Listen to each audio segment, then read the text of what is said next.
A lot of news. I got a prop. You got a prop. Yeah, Can't wait I for can the do props. props. You can do props, James. That's a good one. I can do prop comedy. I'm ready for your prop comedy in the show. Yeah. All right. Hello and welcome to the Soundscape Gaming Podcast. I'm your host, Jake Burke, and joined as always by, changing it up a little bit, James St. Charles. Ooh. James, how you doing? Added a little by there. A little flair, a little pizzazz. Yeah. Oh, I'm like Emerald. It's bam, or whatever he used to say. Kapow. Bam. That's what he used It was to bam. say. Yeah. It'd be better if he said kapow. Kapow. Kachow. What is it? Kachow? Kachow from Lightning McQueen. Yeah. Lightning McQueen's great. Yeah. Because I'm so glad we're talking about Lightning McQueen because there's so many cars related. Oh, I was like, is there a great segue that we're doing? How great would that be? It's like they're finally Cars 4 the video game. Oh. Because this is the Side Escape Gaming Podcast, where every Monday morning a new episode goes live on youtube.com once a week, and soon podcast services around the globe. Soon. Not yet. Soon. But soon. In Stay construction. posted. Under construction. Under construction. It's just like Stark Industries, Site. building it, California. Spotify. SoundCloud. We're back. We're back. We're coming in. At least 2 different podcast services, so get ready. Yes. Because once a week we sit down and Skype across 500 miles to talk about the latest video game news, like the Half-Life Alyx release date, James. Yeah, that was big. Get psyched. And a main topic, like this week we're doing the last 25 of those questions that we started last week. Those are fun. But, and then we also end the show, and we won't forget this time, with the adding to our top 20 list your of game. My game. Yeah. But before we do any of that crap, that just malarkey, we always start that garbage. We always start with what we've been playing. And James, I don't even know what you've been playing. And you don't know what I've been playing. So what have you been playing? I have a hunch, but yeah. So you do have a hunch. I've continued with Legends of Runeterra. The card game? The card game that I mentioned last week. Yep. It's gotten a little bit roadblockish. Oh, so they haven't updated in terms of like getting cards and stuff. Okay. It's very much beta. Okay. So I'm starting to lose interest a little bit. I might come back to it when they add more stuff, but playing it is fun, and as just something like as like a little side game, very approachable if you're like card games. But I might be backing off a little bit and moving into something different. Have you that started I got playing today? It? This game, I can't say it's a game. This collection was released this week. However, it cannot be a Game of the Year contention. Why is that, Jake? Because those games came out in other years? Yes. And they're not remastered. It's a remaster. Whoa! I got the Yakuza remastered collection. Wow, for PlayStation 4. You bought physical games. Physical. Actually, it was cheaper to buy physical. I wanted the physical because it comes with like a little sticker for the studio. This studio is so great. I love this. You gotta play this game. You gotta play at least 0. Sorry, don't play 1. 0. Okay. Play 0, and if you like 0, go to 1, and then 2 is meh. Okay. There's the games. 3, 4, and 5 remastered. Never before. And they were all on PlayStation 3 before. Yes. I don't know if 3. I know. So 5 is in here, PlayStation 3, but I believe they were the copy of. Hold on. This is something I don't know. Is the copy of 5 is also... So you have a 5 that's on PS4 and 3? I have the original 5, and then I have 3, 4, and 5 remastered. And that was in the collection. They gave you a copy of the same game on 2 different consoles. Hey, they pulled out all the stops here. That is the silliest thing I've ever heard. They had these lying around in a warehouse. They were like, you know what? Let's just pawn this off in a collection, and like maybe someone will take it. We have printed too many Yakuza 5s for PlayStation. Too many 5s. Get them out of here.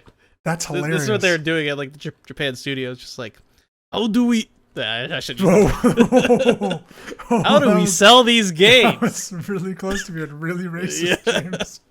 I was going samurai. I was going wow. Jesus. Anyways, Christ. That took a left turn. Yakuza is one of my favorite series, and that studio in general makes the best Japanese open world games. I do say it so myself. Like, in terms of building a city, it's not as expansive as Grand Theft Auto, but it's got a lot going on. You can gamble, you can go to a club, there's like little mini games, you can do karaoke. They're very like Japanese culture built into this game. I've seen like a lot of the mini games in it, and it looks hilarious. Yeah. It's beautiful. It's like it's so fun to play, and it's like the best beat 'em up like ever. Has the best beat up elements in terms of like how crazy you can go. You beat some guy with a fish, you beat some guy with a bat. You know, it's all over the place. You beat someone with a fish? Yeah, you can get like a tuna and to beat him. Awesome. That's fantastic. And there's a guy with like golf club. You could shoot some people. It has everything. You could rocket launcher. Like it's just an everyman's game. I feel if you like beat 'em ups. Everyman's game. If you don't like beat 'em ups, this game is not for you. It's every man that likes a beat 'em up. Yeah, but the story in Zero is so powerful. Like I just feel like just for the story, play Zero. One kind of like is a little bit like you have to buy into the series. You can't start with 1 anymore because Zero came out basically like last, if that makes sense. Like after 6, it's like a prequel. So, but I always say start with 0 because it's the best like in terms of like how it functions. Okay. But 1 has more stuff going on, and then 2 is just like 1. I'm gonna be honest. Playing 6 games of a series sounds like a lot to me right now. It's beautiful. On the precipice of what's coming, that is 2020. Just play 0. That's a lot. All right. Play 0. I'll look into it. How much is it on PlayStation? You think it's cheap? $20 probably. I think it's less than $20. Okay. I bought it for $20, so it might think be about cheaper. it. Think about it. Just like you, James, you're getting into these remasters, something that you loved in the past. Hell yeah. Went over to my friend Parker's house and I said, Parker, you give me that Wii U of yours. And I put up the Wii U on my TV and I grabbed that giant Wii U tablet that got... You have a prop. I wish I actually had this, how absurd this thing is. You should have brought it, damn it. I should have brought it. I didn't know you were going to have a prop. I'm sorry. I wasn't prepared. I didn't know props were allowed in this show. We're doing props now. As we talked about, we're going on Spotify, so therefore we need props. Yeah, on so people can see what we're talking about. Visualize it. I started playing Wind Waker HD. Legend of Zelda Wind Waker HD on Wii U. Because I've only played Wind Waker like once on GameCube. And I was like, played Wind Waker SD. I played Wind Waker SD. Not even SD, it was like Wind Waker Crap D on GameCube. Yeah. On the little disc. But yeah, so I booted that up last night for the first time. And what a great game. What a whimsical game. The art style's great and just there's a lot of, I forgot though, it's a very old school game thing of a lot of screeches and like, I'm like, there's a lot of that going on. You got good Link death sounds. I do. I have a lot of good. Yeah. But there's a lot of those. Yeah. A lot. Like every time that you roll, he goes, yeah. And I'm like, oh, God. Can you do like the standing on the edge and about to fall? Whoa. Yeah, he does something like that. That's like, he doesn't actually there's no talking, right? He's no. just. But all the characters, every time you talk to them, they go, go, scar. Like, God, this is the breakout for this video. Is Jake does Zelda sounds. Yeah. So it's a great game, but it is a lot of like chirping and screeching, and it's like, okay, I did forget that that's like an old school thing. Like Breath of the Wild doesn't have a lot of those. But that's a very Zelda-like thing to do. It's been great. I played like an hour and a half of it last night. But awesome. I beat Concrete Genie, so I want to talk a little bit about this. Yes. Because last time I've talked to you offline, and I talked to you before the whole system went down. That I beat Concrete Genie last week. As I talked about, I played like 4 hours of it last time. I basically hit the last 2 hours. Going in, it's about 6 hours, and it takes a really weird turn where it's great turn, obviously, but it goes from being this like very calm and relaxing painting game where you're like collecting things and telling your little genie to like burn this rag to like kind of becoming that's part of the game, to kind of becoming like a third person action game, like in the last third of it, where they're like, you've been using this paintbrush, and then they're like, hey, use that paintbrush to attack the demons, and you're like, right, okay, of course, yeah, I should use this paintbrush to cast fire and attack the demons.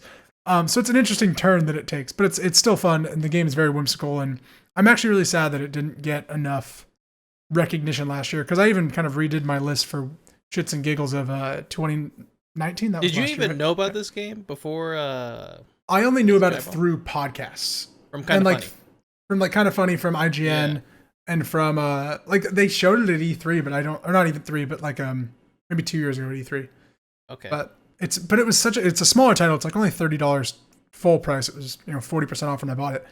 And I wish that they had a better push on it, but I think we were talking about this a little bit. I think it's like Dreams though, of like why it didn't do well. It's kind of a hard sell. Yeah. Well, like I really love that PlayStation does this like kind of risky first party games of like basically they let their studios be artists and they're like, what kind of game do you want to make? Go make it. Let's see if it sells. Obviously they did it with Media Molecule and Dreams where they're like, hey, make your weird game that lets people make games within a game that builds assets for people to make games out of these assets. But the game's not going to come out for the entire life cycle of PlayStation 4. The very end. James, this game was literally announced. They announced Dreams at the PlayStation 4 reveal event where they showed off the specs for the PlayStation 4. They should have delayed it until the PS5. I mean, this game's coming. They didn't really do a reveal of it, I guess. So. No, well, they will. The reveal event for PS5 is coming. Who knows when it's going to be. It might light up. I legitimately think that Dreams is going to be on PS5 too as like a launch game. Like it will be like. It better be. Or like every console comes with like a half edition of Dreams, like the beginner edition of Dreams, so you can test it out. I am going to get it. I think that'll be kind of a review for maybe next episode because it's such an interesting game that I'm really kind of curious. The way it plays is like you're playing others' games, so like you're reviewing it based off of the games you're playing. If that makes sense. Like the creations you're and the creation playing tools. Engine, if that makes sense. Well, and I love the idea too of engine. Like I could just record voice dialogue for stuff. Like I could just record those Link noises, right? Yeah. And then people could take the audio file of my Link noises and put it into their game. Exactly. Yeah. I've seen some demo of it, and someone had a really good like kind of RPG story. Yep. And it was like pretty well done. That being said, the way the Dreams graphics work, it's kind of like you're playing. Do you ever play Human Fall Flat? Oh no, we played Gang Beast. Gang Beasts. Yeah, it's that. Yeah, but I've seen like other stuff. Like someone made PT in it, and like it looked pretty good. Ooh. Yeah, check that out. Honestly, it looks really cool. Yeah, like that. So, that's mainly what I've seen. So if someone can get really in depth with, the engine, maybe we can see some good stuff. I'm really curious about it. I'm excited. Stuff. Mods are great. Yep. Why most Warcraft 3 and all those where you can do mods, Halo 3. All those custom games are fun. Warcraft 3 Reforged? Oh, man, we mentioned that? Why? Everybody loves it. People love remasters of games they loved when a company... Oh, sorry. No. Okay, sorry. Cut it. I'm just a Blizzard shill. We like Blizzard here. Speaking of Blizzard, because I actually did play a lot of a Blizzard game last week. So this little thing... A lot of one. Whole lot of them. Some would say an overabundance of it. And I watched it. An over... Yes. Watch? Jesus Christ, I'm so sorry. That was really bad. Cut. Crash the system. Let's go home. Well, the Overwatch League just came back for like another season last weekend. So I got really into watching the Overwatch League. Who's your team? I like the San Francisco Shock. Okay. They won last year. When they first announced, that's the only team I followed. Yep. Me too, because I was living in Sonoma at the time. Just Shock. I was like, yeah, sweet, that's the San Francisco Shock. And then they won last year. It was pretty sweet. They didn't lose once in the playoffs. Yeah. Well, they lost once, and then they didn't lose another game after that, going through the losers bracket. Pretty dope. They actually didn't even lose a single game of a match. It was pretty impressive. Wow. Anyways, not the point. I watched a ton of the Overwatch League last weekend, and I think the way that they present the Overwatch League is really spectacular. Very professional. Like they really treat it like a professional sporting event. And I think I can get behind it a little more than like professional, like Counter-Strike and stuff like that. Where like, I think the way that like the roles are played and like how it's more of a sport than like a, kill them, like get to this many deaths and get to this many things. Like how they interact as a sport and like having each person have a role. It's fun to like get behind. For me, that kind of momentum. The roles in Overwatch are like pretty defined, like who's doing what, because it's character based. The roles in Counter-Strike, you may not see it, but there are like roles. There's like fragger. There's like support roles that you don't see. That it's like team based. Because I don't know the game. As with any team game, there's those hidden stuff. So that game, it is. Yeah, I mean, the whole point of the game is just like killing someone. But Overwatch is objective based, and as well as killing people. As well as killing. What I really like about the Overwatch League is mentioned it's all these different heroes that people pick. And I love when like someone is playing like, I don't know, a diva and like they're really good at diva and then someone else comes in as like a better diva and you're like, oh, they can't even handle like that diva. It's like, I love that. Or like one of the Shock's main players last year was a DPS guy and he switched now over to healer and he plays like this. Wow. He plays on a healer. Yeah. And it's like super fun to watch like him play this like healer and everybody was like, we don't know like what he's doing. Like we've never seen him play a healer. And then like, he's like crushing it and he's like super offensive healer and stuff. And it's like super fun to watch. And it's like, I love shift the roles when, so in League of Legends, when League of Legends was big, there's this pro named Afromu and he was really good. The position was AD carry. It's basically like, he was like the DPS for Overwatch. Okay. So like a damage character. Yeah. The person who does the damage. And then he switched to support with like healer. He switched to that to make way for a new AD carry for their team. and he played so well because he set up all the positions for his AD carry because he knew how they were thinking. So I think the best support is someone who's played a damage because they understand where they need to be and when someone needs to be healed and when they need to like be up the front to like support their damage. So hearing that, I didn't know it's great. Really cool. Like that's a good change. And really the presentation value of it all is like, I think it's really well done, and like the announcing is a little over the top, which I still enjoy. I think the commentating is really like where they do the analysis breakdowns like at halftime and stuff. It's a little cheesy and like okay, like sure. The one thing I don't complaining about it, but like it was like it's new. They're like, oh, I like the old way. It's like yeah, whatever. The only thing I don't like about it, and I think we've talked about this in the past, just in passing, is I hate that they all have like gamer nicknames. Like I wish that I think it'd be taken more seriously if it was just like, Bob Smith instead of like he's the like commentators. No, I'm talking about like the players. The actual like all players? the players have like gaming nicknames. And I know it's like a gamer thing, but like that's a gamer thing. They have like it's just some of them are like super silly. Like the main guy on the Shock who's really good is Sinatra, and it's like okay, cool, like that's fine. But like his name was just I forget his real name, but like Alyx Jones, and it's like it makes it a little more tolerable. Like from a normal consumer standpoint. Like it'd be like if everybody on a football team had like weird nicknames, and it's like, he's Odell Beckham, but they all call him Smooth Shoes, and it's like there's a Twitch streamer who played for Team Canada, and he was a ex Overwatch pro.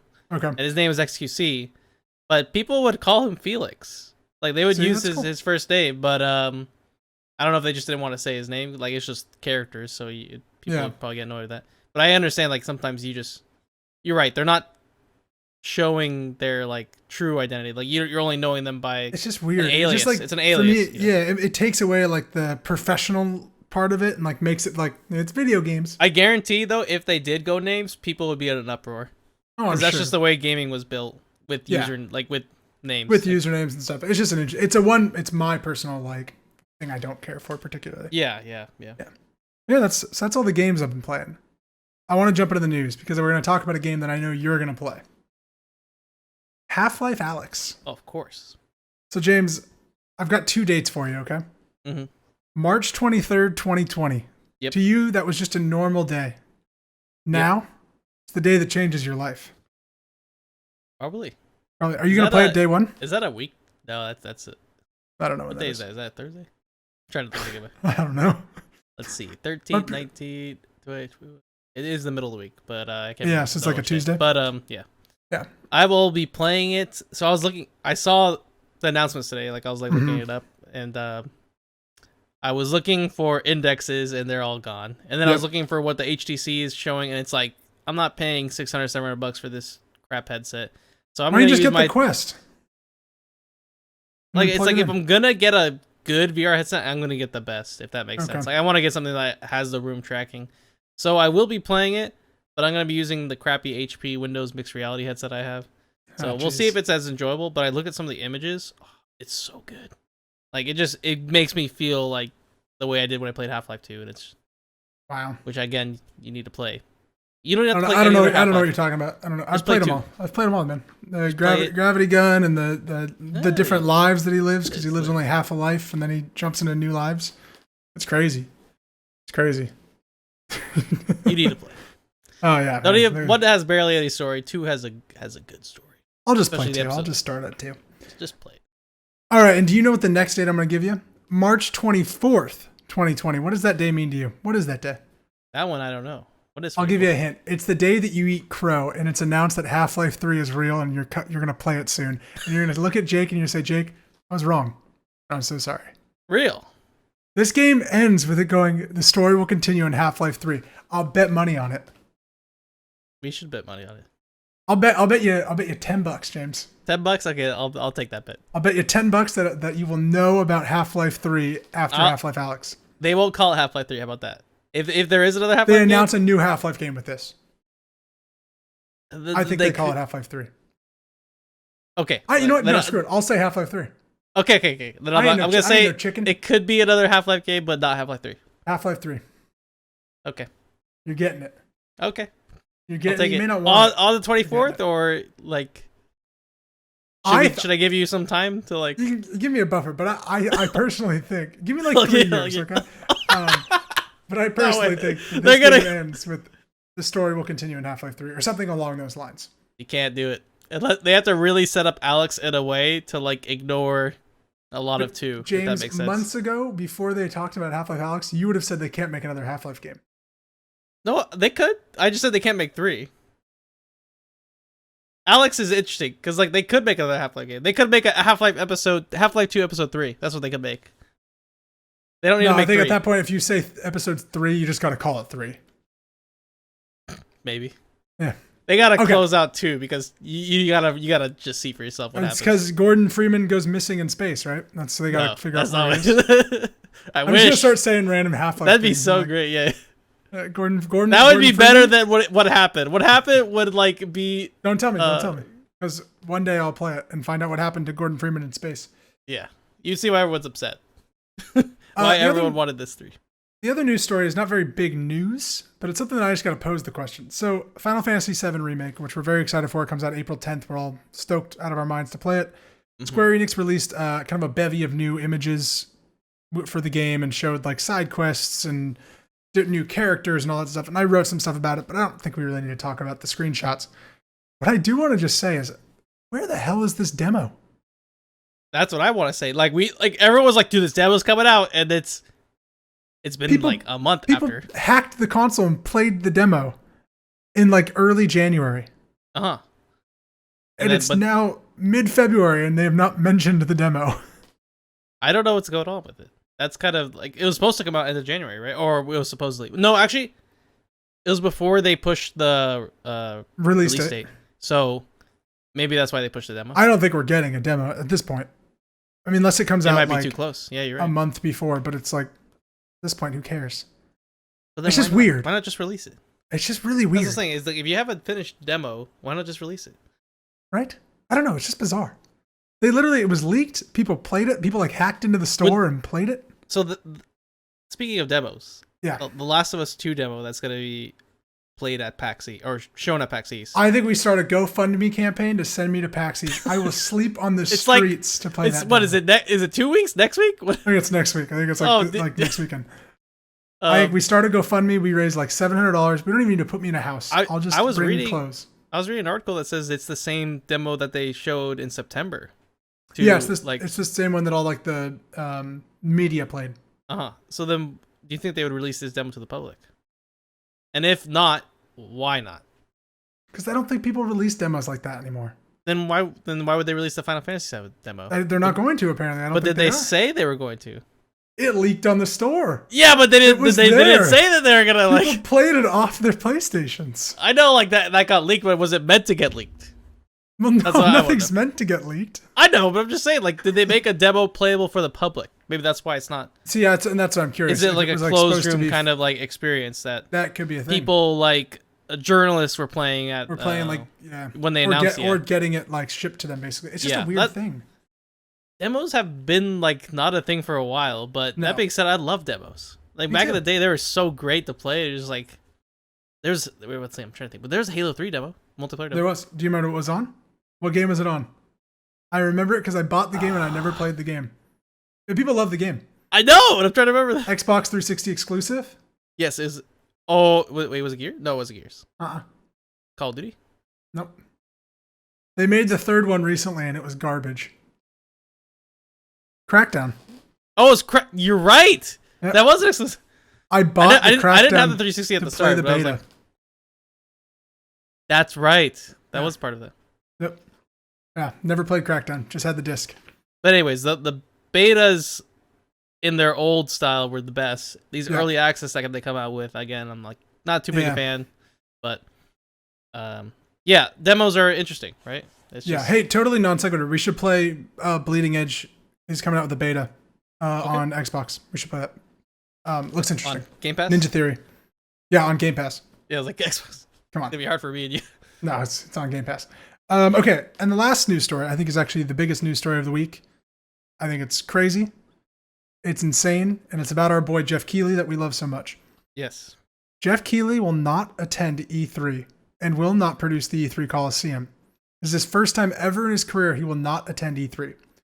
Here's the statement from his Twitter account. He did like the classic thing where he writes it in notes and then takes a screenshot. And I love it that he titled the note a statement from Jeff Keighley. For the past 25 years, I have attended every electronic entertainment expo. Covering, hosting, and sharing E3 has always been a highlight of my year, not to mention a defining part of my career. I've debated what to say about E3 2020. While I want to support the developers who showcase their work, I also need to be open and honest with you, the fans, and precisely what is expected from me, or what is to be expected of me. I have made the difficult decision to decline to produce the E3 Coliseum. For the first time in 25 years, I will not be participating in E3. I look forward to supporting the industry in other ways and at all other events in the future. It's big. This is big. Yeah, before Jeff Keighley's not coming. With PlayStation like kind of dipping out, people were like, "Oh, PlayStation, what are you doing?" Jeff, who's like the center point in video games forever, like literally the center point for video games, the guy is in any. I think there was like some extra tweet about it too. Like he had like some disagreement with like how they're handling. So E3, which he that's talked about that, yeah. And again, he doesn't want to smear anything, but he said he alluded to something's going on that he doesn't like, and I don't know if we're gonna be seeing E3 as it used to be. It's only Xbox, literally. It's only Xbox because Nintendo's just doing Nintendo Direct, and Xbox does remember their own show. Like they don't even associate themselves with E3 like that. Like this is a real pivotal point for other conventions like Gamescom to take grasp of being like the foothold for like showcasing games. Or do you think we need that still? We do. It's like everyone loves E3 because it's like the Super Bowl. Right, we all get stoked for it. We all watch. Yeah, we all watch trailers. It's something like that every year, just like the Game Awards. It could even be like around the Game Awards, but something like that is needed for this industry, for you to get hype. Yeah, but like I mean, Nintendo Directs come out and everybody stops, and I mean, people that have Nintendo stuff, like that's a big deal. And one Nintendo Direct comes out every 2 months. Directs are that's but Sony. Oh, sorry. No, that is an avenue. Because Sony started doing those state of plays, and Xbox does the inside Xboxes. So I think they're starting to like generate. Obviously, Sony realized that they don't need to be at E3. Like, yeah, but I feel like being at E3, I think builds more hype, especially if you have a trailer that like world premieres or something like that. Yeah, drives more hype to your game versus you just releasing the trailer. I think you have more eyes, and then like across platforms too. Yep. On E3, so it's a big thing. But that being said, it's only big players. Me and you are big fans of these like smaller indie game companies who probably can't even afford a booth anymore. Yeah. To showcase a game, which is it's heartbreaking because like you really have to get like a bunch of financial just to, like have your game reach out there. And that's hard. So it's like some of these smaller conventions that can maybe come up and showcase these games, that's going to be a little bit better. But it doesn't just have to be E3. So I'm starting to worry. Yeah, I am too. E3. I think you might just see slowly it could crumble. Fade away. It could it could crumble. I don't think it's going to like fall apart in just 1 year. It's not there. I think it's just going to slowly decline and get People worse. People are just going to stop going to it because it'll be like it's overpriced and I'm not paying a booth. I'm just going to like maybe this guy's offering something different or And I think like you'll have like because E3 doesn't do their thing at E3. EA doesn't do their thing at E3, but they are right next door to it. Microsoft basically did that last year. Nintendo doesn't even have a press conference. They just send them a YouTube link. Yeah, it's kind of it sucks because like I like when everyone's there and it's like you have all these rivalries. You have PlayStation, you have Nintendo, you have PC, you have all this other like stuff going on. And it's great to see it all in one event. But that's no longer it's being splintered. It's just not the same. No, which is sad. Yeah, it's but it is interesting. And I think Jeff leaving is a big indication of like, whoa, that's a big sign. If you don't have Jeff, but he said I think he said he was going to Gamescom. Yeah, he said he's going to like multiple other shows this year. So I assume he could be testing the waters with like a different event. Yeah. Well, so I wonder what this means. He puts on Judges Week every year. Before E3, like all the press comes down and plays like the upcoming games to basically like vote on game of the show and all this jazz. Does that just die? Like is Judges Week gone as well? I guarantee it's not the way it's gonna work is money. Money talks, and someone's gonna get paid to fill in the shoes, and there's always struggling, casters or event. I'll be that man. Yeah, no, like there is those people. So like the people that run the little like game interview stuff, and they'll do it. So it doesn't have to be Jeff, but that being said, he is the man. He's the face. He He's runs. The biggest, it's funny. He's not even like the biggest face. He's the biggest advocate of games. Like he is such like a guy that's like, I just want video games to be more accepted. Like the Game Awards is such that way of like Jeff Keighley just promoting games in like a positive way. To promoting games is like Ryan Seacrest to American Idol. Like he is that person. He is kind of like that. He is the Ryan Seacrest of video games. Yeah, that's a good point. Like that is a good point. He in the back in the day when you would watch him on TV, you'd watch him on I forgot what show he hosted, but it was like the ones where you'd like look at trailers and he'd interview people. Oh yeah, what was that? Was it G4? Forgetting that G4, but I forgot what the show was called. Was he on Attack of the Show or whatever it was? He was not on Attack of the Show. Okay, I only watched that was like a separate podcast, but he had like a segment where he would review game trailers and review games. Not reviewing, but show the game trailers and then talk with like people. So like when Half-Life 2 came out, he like had the game trailer and then he talked with Gabe Newell, and you really saw like a great aspect of gaming. And then, but it was locked down on a channel and it was not that big. Yeah. But he was that guy. He was that guy when he's starting out, and I always remember watching those as a kid, and it was real great. I didn't watch a lot of G4. I just remember Attack of the Show. Attack of the Show, yeah, that was the big one that everyone watched. But that was the basis like an early podcast kind of thing. No, it was Speaking of the big thing, this is our big topic. We're gonna round out the 50 questions that we started last week. We did the first 25. We're on to the second 25. Yeah. So I think we should just hop right into it. Okay. Be like a bunny, and let's start hopping. All right, James, do you prefer co-op or single or player versus player multiplayer games? Co-op. Oh, okay. I actually think I'm PvP. I love just beating up on some fools, you know? I like a good co-op game more than a PvP experience, if that makes sense. So you'd rather play like Gears of War with like me than us playing Halo against each other? Yeah, if that makes sense. I love the competitive nature of games when it's like a fun. I love still split screen. Like if I could play split screen Halo, like that's split screen Halo's the best. I love when you're playing against your friends split screen, or like when I play Smash Bros.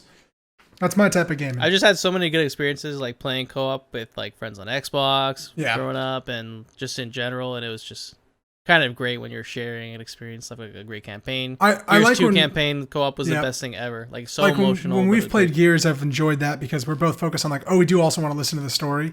The worst part is like when you play a single player game and you're playing with like, some guy that doesn't get it. You're like, this cutscene starts. Yeah. Like, so what are you doing for dinner later? You like your dinner? It's like, shut up. They're in like a romantic cutscene. He's like, this is like, dude, when I was doing my homework the other night, you're like, oh my God. Why is he this guy from Jersey? Like, I don't know. It's where my head goes. It's my family, Hey, forget about it. Don't watch the cutscene. Yeah. Whatever. But yeah, anyways, like I played with Gunnar, with Ted, like Eric. We've done a lot of co-op stuff, and some of that stuff is like it'll last longer than like this recycled PvP experience that sometimes it's just the same thing over and over again. That being said, I love playing Call of Duty 4 PvP rather than there was no co-op. There's local co-op. There wasn't local co-op. No, there was like the side mission. Local split screen. Yeah. Yeah, there was there. I wish there was co-op. What is the first console you ever owned? Nintendo 64. Me too. Yeah. Look at us being this twins. was like with 1999 or maybe 2000. And it was like from one of my dad's coworkers was like getting rid of it because he was getting the GameCube or something like around there. So he's like, I don't need this anymore. Yeah, I got mine for Christmas, I think 1999, maybe 98, but I think 99. And it around there. I can't remember. It came with a cartridge of Ocarina of Time. And Ocarina. Mine came with 64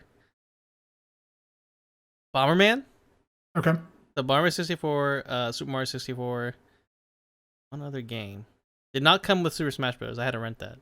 I had to buy, so I tricked my mom into buying Super Smash Bros. For my sister when really I wanted it. And I was like, for Jamie's birthday, you should buy her Super Smash Bros. Because she'll really like it. And my mom was like, okay. And then I just played it, and Jamie never played it. I remember renting it, and it was the best thing ever. And then one time, like we had like a big party, and like some cousins came over, and they were going, like they were on their way. They came to the party, and then they were gonna like go home, but they had the copy of Super Smash Brothers in their car that they were gonna go return that day. And I was like, dude, I got 64. Let's play. And we were just like playing the whole time at the party. It was like the amazing thing is like, you got Super Smash Brothers. Big memory there. Like, I didn't own it, but I played 64. I mean, Super Mario. Yeah, mine was just Ocarina of Time all day. What or who got you into video games in the first place? my friend Grant Gaviglio, wherever you Grant are. Gaviglio. I miss you, big guy. That's a good last name. Yeah, he's a great friend growing up, all the way through 8th grade. Damn. Wow. And then we went our separate ways. Rest He in went to a peace. different high school. No, he's still. Oh, okay, still alive. All right, gotcha. But he went on to like different things. Like we definitely like lost contact. But he was like a big person when I first started out at kindergarten. Actually, yeah, it was kindergarten. Who like he had a way older brother, like a older brother. When we were in kindergarten, his older brother was in 8th grade. Oh wow. So he had Super Nintendo, the OG Nintendo, like all that stuff, and then we would hang out and play in his car. He had one of those Mark III vans that had a TV, and you could have a game consoles in there. It was amazing. It was like the best friend you ever had. That's a rich kid. His dad was an architect, professor, so he had a PhD architect. That's a rich their dude. house. Their house is a tree house. It's still standing. Oh, I've heard you guys have talked about this guy. Yeah, it's basically just a bunch of apartments built out of a tree. Huh. And so they lived in a unit at the very top, and it was amazing. You'd walk down in this big tree in the middle, and you would sit, and they had like the very first like home projector, really expensive, and they had like a screen. Wow. It's like in 2000 when that came out, and then we played Halo 1 when I was in kindergarten. Like, like played kindergarten, first grade, playing kindergarten? Halo. Yeah. Because he had an older brother, so we'd play. He'd be like, "Dude, look at this." Jesus. Can you imagine that, dude? Like, so that guy, I owe my whole like gaming style. I never played video games. I thought you were gonna say your life. I owe my whole life to him. Basically, I do. I never played any video games before like the age of 5. I guess maybe around 4. Yeah, I probably played like 5. I mean, it's all my parents' fault, but they got me an N64 for Christmas. My sister was older, but she never did. And then once we started gaming, like me and my sister both got into gaming. Oh, okay. So I hung out with that guy a lot. What's the longest amount of time that you've sat playing video games nonstop? All right, I can answer this. Because it was like 2 years ago.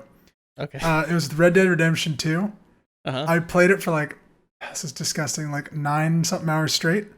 To where I was talking to my girlfriend Maddie on the phone, and she was like, "So what have you been doing all day?" And I was like, "Playing Red Dead Redemption 2." And she's like, "Oh, what else have you done?" And I was like, No. That's all I've done today. Like, I just played Red Dead. I've definitely, it has to be like around like 10 to 12 hours, because I've definitely like, we used to do like LAN parties. Yeah. Like me, Eric, and Ted, and we would literally play from like 5 p.m. to 5 a.m. straight. Just playing all night. Like, didn't even sleep. Like, the sun would be coming up. That was rough in high school. That's a lot. For many other time, like, I never played late. Like, my parents would actually like kill me if I played late. But you know, that was when I was like younger, middle school. If video games didn't exist anymore, what would you do? Read. Yeah, I'd like read, baby. That takes up time. I think I'd just be shredded. I would just be like a meathead. Maybe, yeah. You know, maybe like just get really into fitness. Really into like, working out. You have to like find something to do, because games are so great to like occupy time. Oh yeah.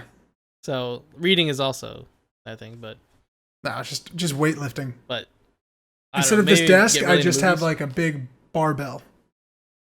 That's a weird question. It is a weird question. Boom. Video games illegal. Gone.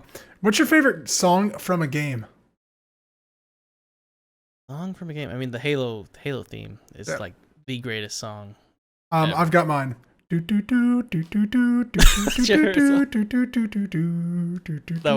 I hear that Halo theme, it's just like that one's great. Instant nostalgia. It is like, yeah.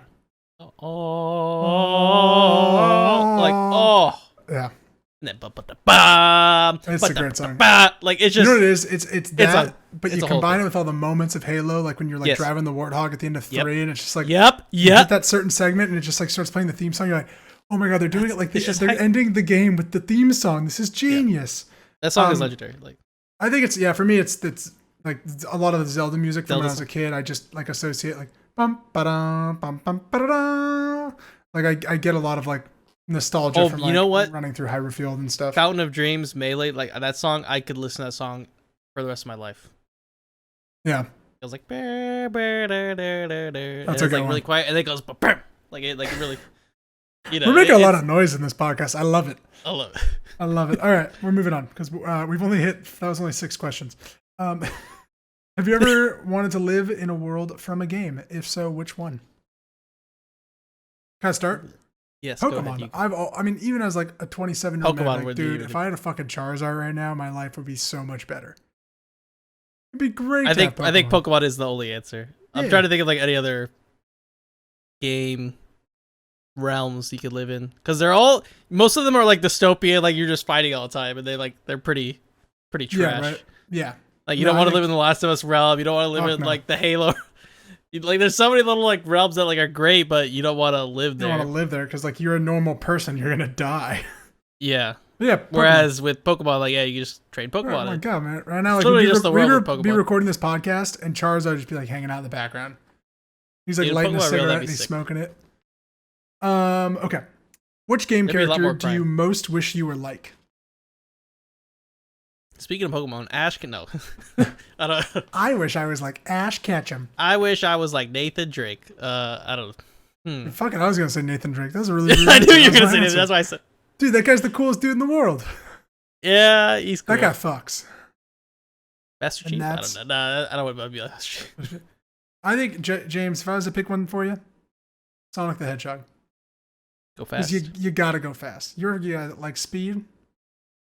Oh, I'll just be Goku then. There you go. We'll give you Goku. Oh, yeah, that's an interesting question. All right. What's a game you've spent the most amount of money on? This is a good one. Good one. Man, it might be League of Legends. Yeah, that makes sense. You had to buy champions. See, I don't think I gotten any games of service where I would spend a lot of money in. So mine's like DLC. Oh, it's Hearthstone. I remember. Oh, God, I bought you buy the expansion packs. That's like $60 every single time. That's when I stopped playing Hearthstone, when they try to get me to do that. So they easily have like $300 to $500 collection. It might be this latest Super Smash Bros. Because I bought in both fighter packs. So that's like over $100 on like the game itself, not on like stuff for the game. Yeah. You're a full gamer. Well, I don't get into like, I'm not a big like games of service multiplayer dude. Like having a skin doesn't get me off, so I'm not going to spend money on a skin. You know? Half priced. That might get me, man. Yeah, that's what got me in League. Dude, the reason I don't play Fortnite, and other than like I don't really care for Fortnite, I would buy every freaking skin they threw at me. I'd buy the Stormtrooper, I'd buy Batman, and I'm like, no. Can't do it. No, I did waste a lot of money on the Xbox avatars thow. I was like, I gotta have my guys, gotta have a Okay, I probably spent so much money with Xbox stuff, but yeah, it's probably that. Yeah, I don't know. Expansions. That was a hard question. I bought all the Halo expansions, so maybe there's something there too. Yeah, Mass Effect. I spent a lot of money because they did a lot of expansions for the second one. So maybe Mass Effect 2. I bought all the Witcher expansions, but they were worth it. Goddamn games and stuff. But they were worth it. Okay. If you could have one power of any video game character, who would it be? It should be, what would it be? What would it be? Whose power would you have? Whose power from a video game character? I like Raid's power. Oh yeah, going back in time. That's a good one. That's a great power. I think, all right, here's what I would say. I want Geralt's sense of smell. Because I can't smell. Oh, so you don't want the Witcher senses. If you balance, no, just his sense of smell. That's all I want, just the nose. Because if you balance out his extreme sense of smell and mine non, I might just finally have normal sense of smell. just to regain your sense of smell, you would. Yep. No, I'd probably overpowered. If it's too powerful, then I'd go crazy. Probably like if I could choose like the Force from Star Wars games, sure. I'll take the Force. Yeah, take the Force. Yeah. May the Force. Yeah. Who do you usually choose as your fighter in Super Smash Bros. And Street Fighter? I love this question. It's a good one. So good. Yeah, I know yours. I know yours for Street Fighter, so I don't know yours for Super Smash Bros. My Street Fighter one's the only one that matters. It's the Geef. It's the Geef. You're Zangief. Makes people. He's Zangief. Yeah. Yep. Oh, the recent Street Fighter or like any Street Fighter? Because I mean, like any Street Fighter you want. Well, I'll do the recent one. I like Nash, even though he's not that good. Nash is really fun. Is that the guy with the hair where like he like throws like the little hair? He has no. He's like a weird haircut? He's like a zombie. Oh, okay. No, he's basically he was like a Guile's kind of like Guile's commander. Thinking of. Okay. And he always has like his arm and he's like he was just like patched up and like brought back to life. If that makes sense. Huh. And he basically has Guile's moves, but he plays like Ryu. If that makes sense. He has Ryu's like kind of like quarter circle. Okay. Well, my So, Super Smash Bros. Characters, I have 2 of them that I like always go to. It's Toon Link in Ultimate, Super Smash Bros. Ultimate, and the Bowser. I love people. I take people to Bowstown all the time. Hell yeah. He's my boy. I'm just gonna pick Melee. Bowser. I'm gonna pick Melee character. Marth is one of my favorite of all time. I do like Fox, but to play, as a character, but to play, I love Luigi. Okay, me too. I wish I was good with Luigi. To play. He just runs all over the place. He's so fast. Yeah, he's funny. I love how he does his tripping and stuff. He's just hilarious. Yep. He has little silly moves with it. And you know who I've been really enjoying in Super Smash Bros. Ultimate now is Banjo-Kazooie, because it just blows my mind that he's in it. Yep. All right, this one you got. First thing that goes to your head: Xbox, PlayStation. Choose one. Go. Halo. No. Just Xbox or PlayStation. Oh, sorry. You're talking about what? I thought you were thinking what associates with those. You say a word that I say the first thing that comes to my mind. You know. Hey, we'll do that right now. Xbox. You said Halo. I would say Halo. PlayStation. Last of Us. Uncharted. Just because I played more Uncharted games. Okay, but Xbox Nintendo. or PlayStation? Nintendo? Zelda. Super Smash. Yep. Okay. Well, fuck. We made that question better than it was. All right, great. Let's get out of here. All right. Hey, this is a good one relating to what we just talked about. What are you hoping for at the next E3? Mine would be to have people there. I think have Jeff Keighley be there. Jeff Keighley and PlayStation? Yeah. No. Keanu Reeves. I want him to come back. You want to come back? Oh, yeah. I would love that if he just start coming back. Yeah, if he starts hosting, man. Pretty good. Let's see. Actually, let me answer this. Okay. Good. A really strong Bethesda conference. Ooh, literally them coming out there, all bowing, apologizing for the shit they've been putting out, and then saying, "Here's Elders." And it's Starfield's coming first, which I can't wait. I'm really excited for Starfield. Yeah. I think that once Starfield, they get that studio back, they better be pumping so much of their money into that because they have been. We know Doom's gonna be good. Doom's gonna be good. Doom's their own thing. But they gotta fix Fallout. They gotta fix Elders. They have so much stuff to fix. I know they got a lot to fix. They got some problems. Who's your favorite villain from a video game? Favorite villain? Villain.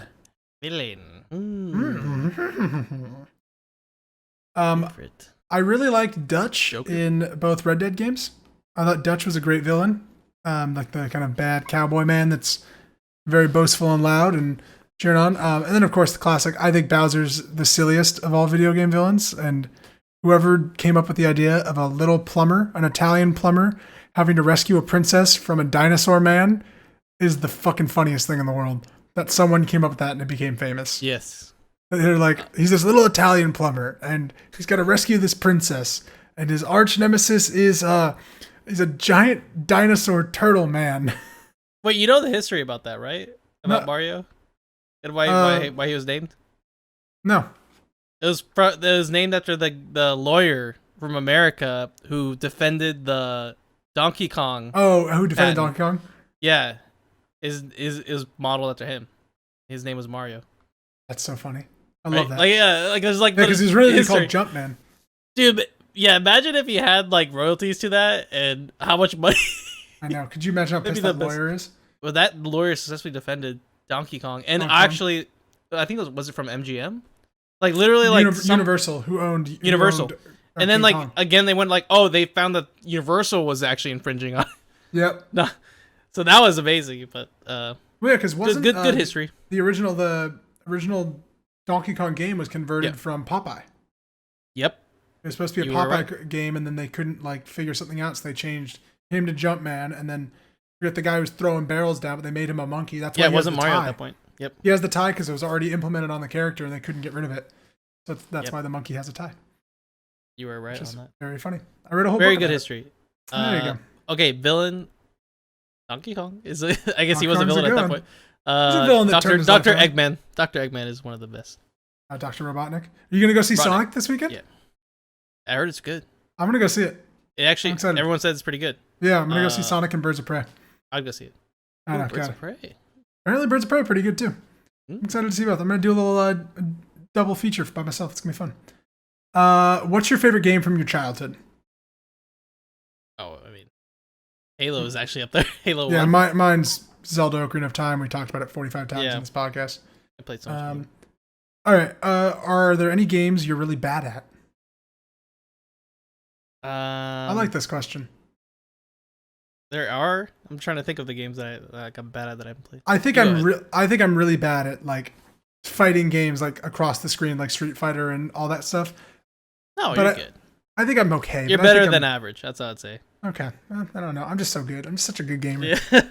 How are you with rhythm games? Can you play games like Osu? Actually, you know what? I'm bad at Osu.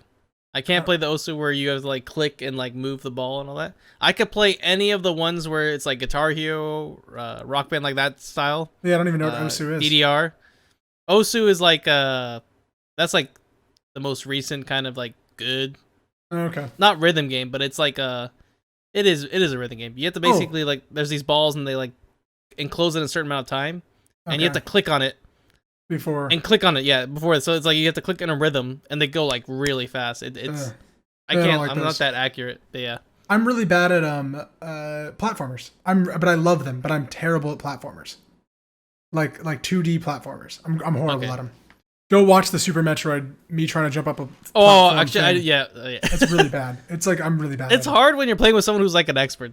Well, yeah, but I'm also really bad at them.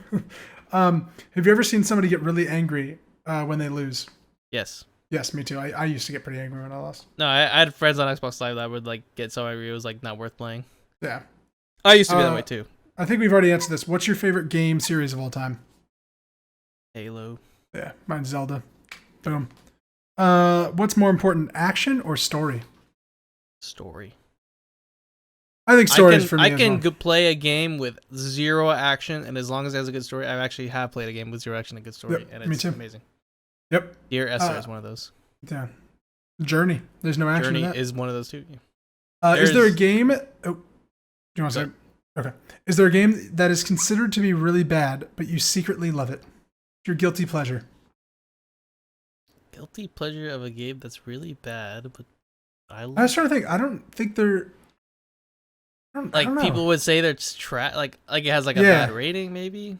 Yeah, it's like people would say it's like a universally garbage game.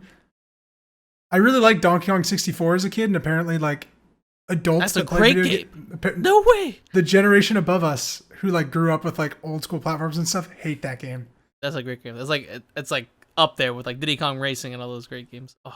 People don't like Diddy Kong Racing either. That's so okay. People are okay. I like those games then. Yeah. I would say I'm trying to think of a bad game like that was like no one liked and I liked. Yeah, I don't know. It's a tough question. I'd have to like go through like my memory and remember what games I liked. It would have to, like nothing recent that I played. That's Yeah, I don't know. It's an interesting question. Yeah, I have to really think about that. Maybe I'll think about it later. Well, I like these two questions are super fucking weird, and I can't wait to hear what our answers are. If you could have any video game character as your best friend, who would it be? This is good. That's a weird one. I think of like a sidekick, but that's what I'm thinking of. You know what I'm going with? I'm going with Sully from Uncharted. The gruff kind of mentor man. Sully, yeah. I want a man like that in my life so much. He's like, God damn it, kid. Like, this isn't how we're supposed to do this thing. And I'm like, I'm sorry. I'm just trying to, like, my father figure I'm trying to please. That'd be great. Which is weird because I don't have daddy issues, but he'd be a fun person to hang around. I'm trying to think of, like, someone who's just, like, a really good person to hang out with, like, that friend for a video game. It's, like, it's really hard for, like, I have to think of, like, someone who's, like, you know, not human, if that makes sense. It'd be really fun to hang out with Luigi because he's like, you know, actually, it'd be really fun to hang out with Trunks, future Trunks. No, Future Trunks would be so that sounds ass. like a great friend. Future Trunks like hang out with you. He's like, hey man, you want to smoke some weed? And you're like, yeah, I'll smoke some weed. That's that guy. He's like, yeah, this is future weed. You're like, all right, cool man, let's go Trunks. He's like not an asshole, but he's like from the future, so he knows more than you. So yeah, he's like, yeah, you're like talking. He always has like some great stuff to talk about. Let me do some physics really quick. Yeah, he's a genius. Yeah, all right. Yeah. Now, if you could marry one video game character, who would it be? Ooh. Think of all the crushes. See, I'm going different. Who's really funny to marry? Oh, fun? I don't know. I'm just thinking. I think I'd marry Donkey Kong. I'd marry Princess Peach. Princess Peach? And you can do the Death Stranding thing where you're running and you're on a beach, and then she's like, "You're my Mario," and he's like, "And you're my Princess Beach." And a fucking ridiculous line that was said in that game. I can't get over that Kojima wrote that line. I was like, "This is a good line." You can marry Fragile. But I'm not that fragile. I'm fragile, but I'm not that fragile. Ayo. Oh god. Yeah, I'm very fragile. She looked good in that leather suit. Yeah. Would you rather have loads of time to play games but not be able to buy many games, or would you be able to have loads of time or loads of games but not enough time to play them? The former. Like, yeah, I'd rather have. Then what's the point of buying the games? Like, you're literally just wasting money. Like, you need time. As a kid, I only had like 4 games and I played them all the time. It was great. Same here. And I had a rent. Yeah, this is a question. Limited time. In your opinion, what's the worst game of all time that you've ever played? Okay, this goes back to like a worst game like that you like. What's the worst game you've ever played that you hated? You universally, you played it, you said trash. Also, hey, speaking of trash, Darksiders Genesis right now has like a great review on Metacritic. It's like got like a great score. I might have to play it and see if it's like a Can I gift it to you? Like if I've only played it for like less than an hour. I'll watch some like gameplay maybe. Oh, I can return it on Steam, huh? You can return it. Yeah, you should return it on Steam. I'm gonna return it. Oh, you sparked the. Oh shit! I know the light went off. I know where you're going. No Man's Sky. I knew right where you're going. Right when you said refund, I was like, oh, I refunded it. That's the original note, like the original release of No Man's Sky. Holy shit! Was that the worst game I ever played? That was bad. I remember that. I played so much of that because I was like, this game's gonna get good. Yeah, it never got good. I was so hyped for it. I played 17 hours and they still let me return it. Yeah, because they had like an open return policy. Yep. Jeez, that's crazy. Wow. Fallout 76 might be on there. I didn't buy it, but I played it at someone's friend, like a friend's house, and I was like, "There's nothing to do in this game." I never touched that with a 10-foot pole. I knew. Smart, my buddy. Oh, you know what was also? I think Star Wars Battlefront 2 is one of like the worst games I've played because. Oh yeah, I thought you liked that. No, so like, I didn't like Star Wars Battlefront 2. I like the first Battlefront, the like first new Battlefront. Yeah, first new Battlefront. And then that's the new Battlefront 2, because there's old ones. Yes. Was I think really the old bad. ones are so great. Apparently, people really like it. Oh, the old ones are great, but I played that. I would play the. I forgot the mode was. It was like you just like have a bunch of units that you would like just play until like there's like 1 or 2 left. I just for hours. Yeah, I love that one. So all right, would you give up video games for life and receive $500,000 in cash? No, I wouldn't either. Maybe a million. That's 5 years of work. $1 million? Yes. Did you say it's 5 years of work? No, it could be 5 years of work for both. Fuck yourself. That eventually, your salary, and that's ridiculous. Not yet. Christ, Jesus. Eventually, it's not 5 years of my work. That's many more. I'm thinking in the future. Okay. Right now, it's like 6-7 years, but okay, cool. Well, yeah, whatever. All right, so that was the 50 questions we just did in 2 episodes. Great stuff. Now we're on to our top 20 games of all time. We're slowly building out the list, and then we are going to go and review and rank all of them in one episode. The games that we picked so far, we've picked 4. We've picked Super Mario World. We've picked Minecraft, The Last of Us, and then your just awesome pick last week, Doom 1993. Yes. Now, James, I'm going to be honest. I'm going to cheat this week. How am I going to cheat? You're going to pick something that hasn't come out? No, that'd be amazing. Yeah. I'm going to pick 2 games. Oh, wow. Because they're both in the same series, and they both equally deserve to be on this list, and I would be remiss about talking about one without talking about the other. Okay. I'm going to start with a game that was the first game I ever played that we've spoken about a lot, The Legend of Zelda Ocarina of Time, followed up by The Legend of Zelda Breath of the Wild.